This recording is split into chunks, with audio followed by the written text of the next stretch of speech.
Assalamu алейкум багбандар. Бүгін 1 ноябрь күз айынын акыркы айындабыз. Гилас бактарда, бүтүндөй бактарда күзгү жумуштардан эң маанилүү болгон бул күзгү козукарын ооруларга каршы, зыянкечтерге каршы күрөшүлө турган убакыт келип жетти.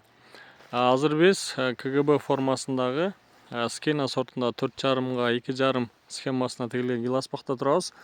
Азыр дээрлик жалбырактар түшүп бүттү. Бүт мөмөлүү бүчүрлөр 2,5 метрге чейин мөмөлүү бүчүргө жаткан. Кийинки жылдан аш кылса мөмө алып баштайбыз. Туугандар, азыр жалбырактар негизинен бул суу тартыш, кайракы жерлерде жалбырактар эртерээк түшөт, эртерээк күз келет дегендей. Анан суулуу жерлерде бир аз жалбырактар кечирээк түшөт. Ал жерлерде бир аз күз келүү процесси бир аз кеч калат. Түшкөн жалбырактарды же болбосо ошол жалбырак түшкөндөргө дары чачса болот негизинен. Бирок бардыгын чогуу түшүрүп чачсак дагы болот. Туугандар, бул гиластарда данектүү мөмөлөрдө көйгөй жок. Дарактар бүт нормал абалда жалбырактарын таштайт. Кээ бир гана дарактарда жалбырак ташташы көйгөй болот. Алмада мисалы кеч пиша турган алмалар, бойка болсун, азыр Pink Lady болсун, бүт кеч пиша турган алмалар жалбырактарын таштабай көбүнчө кышка кирет. Ошол убакта бизге көп көйгөй жаратат. Эгер катуу суук болуп кете турган болсо, дарактар стресске түшүп, кийинки жылда чоң көйгөйлөргө кириши мүмкүн да.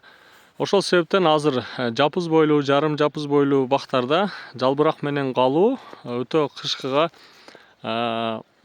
көйгөй жаратат. Ошол себептен жалбырактар 10%, 15% түшө электе ошол хелат болгон жез препараттарыны чачып, эртерээк жалбырактарын түшүргөнгө өбөлгө түшүрүшүбүз керек.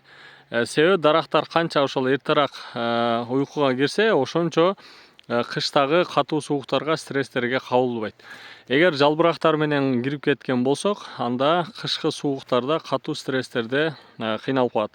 Ошол себептен биз билесиздер, сентябрь айынан баштап сууну тартып, сууну аз коюп, дарактардын өсүшүн токтотобуз. Эгер өсүүнү токтотпогон абалда ушул октябрдын аягы, ноябрга чейин суу коюп, жаңы шактарды өстүрө бере турган болсок, анда кышында үшүк алып, көптөгөн көйгөйлөргө киребиз.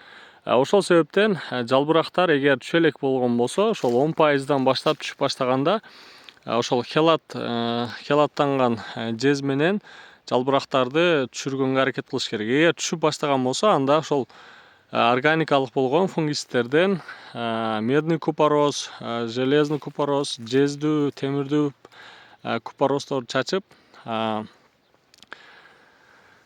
эмне кылсак болот?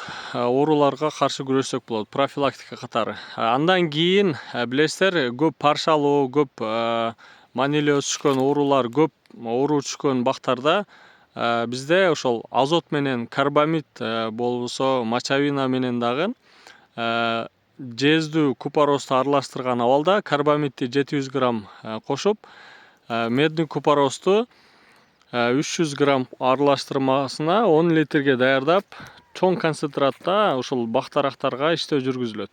Ал эмнеден коргойт? Бүчүрлөрдү азот менен камсыздайт. Андан кийин ошол бүт козукарын оорулар болсун, патогендер, бүт ооруларды бактан жок кылганга мүмкүнчүлүк болот.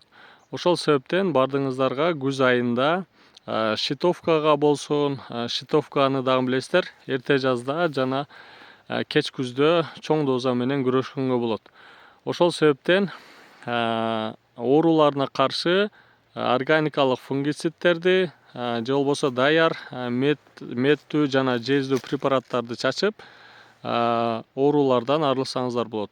Щитовкага, калкандарларга каршы билесиздер, биз азыр Кыргызстан боюнча 3 препарат иштелип атат. Ошол Ария сексен болсун, парацит, же болбосо ошол минерал май иштетилет. Ошол 3 препарат менен щитовкаларга каршы. Андан кийин ошол кааласаңыздар бордо суюктугу же болбосо карбамид менен менен медный купорос аралашмасын чачып күрөсөк болот. Бир канча жолдор менен күрөшүп күзгү жумуштарды аяктасак болот. Бардыгыңыздарга кеч күздөгү тууру жумуштарды кылып, кийинки жылга жакшы киреше киришиңиздерге чакырып өтөбүз.